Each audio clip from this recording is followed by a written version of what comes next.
When should you schedule the removal of the patch test for an 8-year-old boy who has a previous diagnosis of ACD, allergic contact dermatitis? So please remember few points regarding ACD.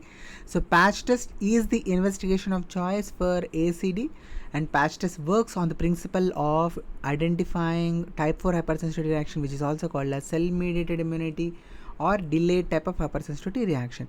So in this question, please remember, after 2 days, which is 48 hours, the patch test is going to be removed.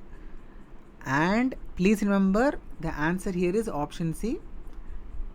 And if the question is tweaked little bit, because this is a INICET previous year question, please remember there is a possibility that the question can be changed a little bit.